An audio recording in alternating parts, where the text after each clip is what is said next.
जय हिंद, जय भारत, जय होमगार्ड जवान। मित्रों, मैं राजेंद्र सिंह बघेल। आज तारीख 2 अप्रैल 2019 है और मित्रों, जो हमने कार्यक्रम दिल्ली में किया था उसमें हमारे भारत देश के बहुत ही कम जवान आ सके क्योंकि वे घर से बाहर निकलने में डरते हैं।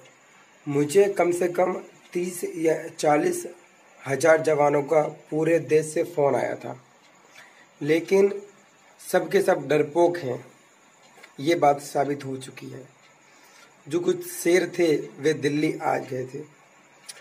और हमारे जवान क्यों डरते हैं, इसका एक बहुत बड़ा कारण है। मित्रों, जब देश आज़ाद हुआ था तब गांधी जी ने अंग्रेज़ों से कहा, क्यों भाई अंग्रेज देश छोड़ के जाना पड़ रहा है ना, देखा भारतीयों की ताकत। अंग्रेज मुस्कुराकर गांधी जी से जवाब देते हैं और कहते हैं, बापू देश तो आपने आज़ाद करा दिया हमसे, इन भारत की जनता को, लेकिन 200 वर्षों में हमने इनके डीएनए में उस प्रकार से गुलामी भर दी है कि सदियों तक ये गुलामी ख़त्म नहीं हो सकेगी।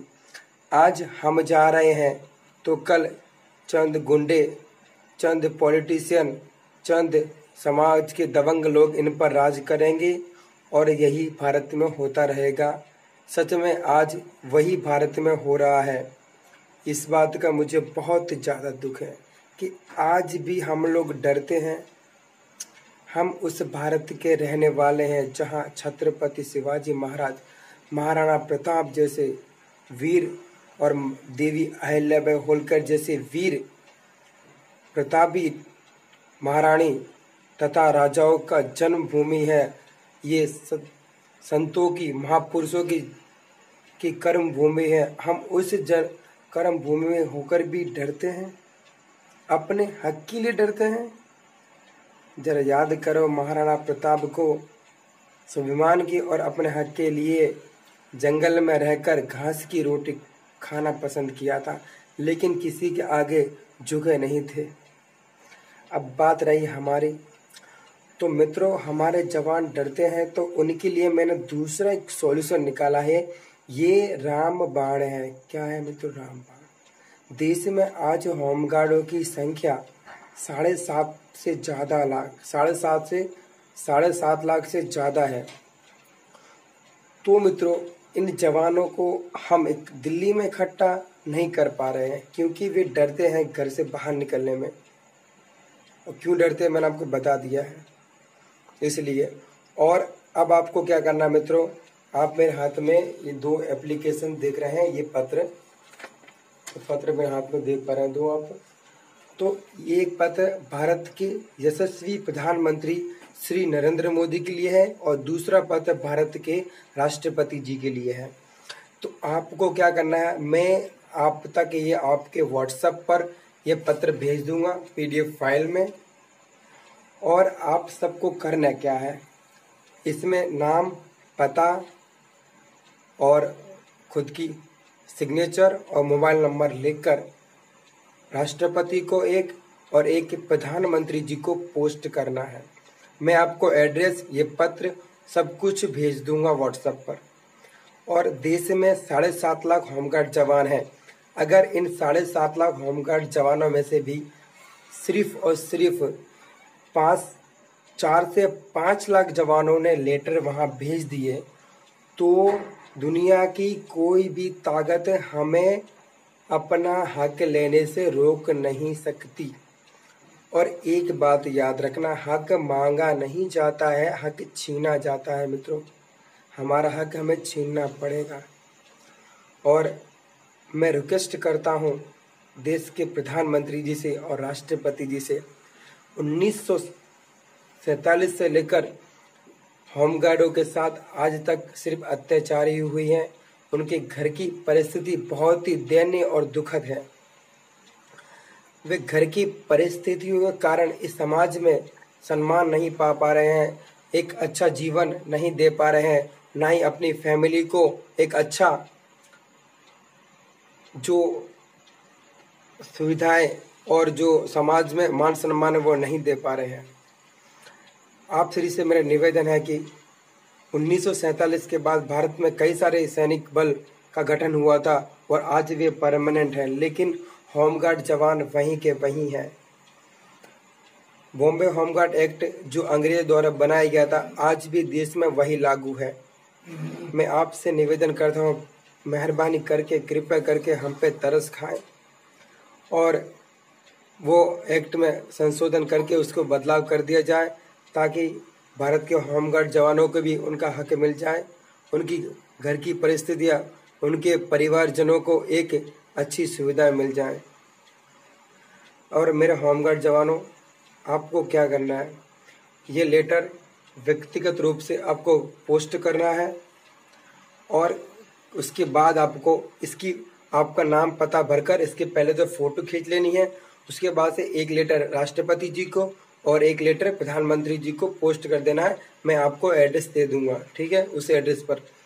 और इसको फॉर्म को भरने के बाद आपको इसकी फ़ोटो खींचनी है और फ़ोटो खींचकर फेसबुक, इंस्टाग्राम और ट्विटर पर हैशटैग कर राष्ट्रपति जी को और प्रधानमंत्री जी को इसकी फ़ोटो आपको भेजनी है, ठीक है। बात समझ मेरे को आई। पोस्ट कर देना है, फॉर्म भरना है, फ़ोटो खींच लेनी है। उसके बाद राष्ट्रपति जी को और प्रधानमंत्री जी को सारे सोशल मीडिया पर उन्हें हैशटैग करना है, ट्विटर पर, इंस्टाग्राम पर और फेसबुक पर। आजकल भारत दुनिया में तकनीकल युग है, हम इस तकनीकल युग का भरपूर उपयोग करेंगे हमारी हक की लड़ाई के लिए। ये ऐसा एक मार्ग है जिसमें ना ही हमारा एक रुपया भी खर्च होगा और ना हमारा टाइम, हम घर बैठे बैठे इस लड़ाई को जीत जाएंगे। इस बात की मैं आपको गारंटी देता हूँ। फिर से भी आपको बता देता हूँ, ये लेटर मेरे हाथ में है, राष्ट्रपति जी के नाम से एक है, एक प्रधानमंत्री जी के नाम से। आपको इसको पोस्ट करना है। उसके बाद इसको भरेंगे आप, इसकी फ़ोटो खींचकर फेसबुक, इंस्टाग्राम और ट्विटर पर राष्ट्रपति जी के नाम से और प्रधानमंत्री के नाम से टैग करना है, हैशटैग। आप लोग थोड़े नहीं समझ पड़े तो किसी कॉलेज स्टूडेंट या पढ़ने वालों को पूछेगा कि हैशटैग कैसे किया था, वो आपको आसानी से कर देंगे। भारतीय होमगार्ड जवानों की संख्या 7.5 लाख है। अगर इनमें से 5 लाख भी हैशटैग फेसबुक और ट्विटर, इंस्टाग्राम पे करते हैं और वहाँ एप्लीकेशन भेज देते हैं तो हम इस चुनाव में हमारी ही विजय होगी। जय हिंद, जय भारत, जय होमगार्ड जवान। मैं आपसे इतना आवेदन कर सकता हूँ मित्रों, आप डरना मत। अब आपको घर बैठे बैठे काम करना है, अपने डर को भगाना है। ये एप्लीकेशन राष्ट्रपति जी और प्रधानमंत्री जी के पास भेजनी है पोस्ट द्वारा, और इस पोस्ट को आपको सिर्फ और सिर्फ रजिस्टर पोस्ट ही कराना है, ठीक है। 30 से 40 रुपये का एक पोस्ट का आपका खर्चा होगा और आपके राज्यों की जो अलग से तकलीफें हैं वो एक सादे पेज पर आप लिखकर अलग से उसमें स्टेपलर कर देना। फॉर्म भरने के बाद फिर से एक बार क्या, फॉर्म भरने के बाद से फ़ोटो खींचकर फेसबुक, व्हाट्सएप और इंस्टाग्राम और ट्विटर पर हैशटैग करके उसको पोस्ट करना ताकि डायरेक्ट हमारे मैसेज प्रधानमंत्री जी और राष्ट्रपति जी के पास से पहुंच जाए। अब जिसे ना पता चले हैशटैग कैसे किया जाता है, कृपया करके वो लोग कॉलेज वाले स्टूडेंट होते हैं, उन्हें तो पता ही रहता है, और किसी मास्टर टीचर को पता रहता है वो किस तरह करते हैं, ठीक है। उनसे पूछ लीजिएगा, आपको आसानी से बता दिए जाएंगे। आपको यही काम करना है, टेक्निकल युग है आज, उसका संपूर्ण उपयोग करना है। जय हिंद, जय भारत, जय होमगार्ड जवान। आशा है कि आप ये सब काम कर पाएंगे, बहुत सिंपल है और हमारी ही विजय होगी। ये काम आपने कर दिया तो। जय हिंद।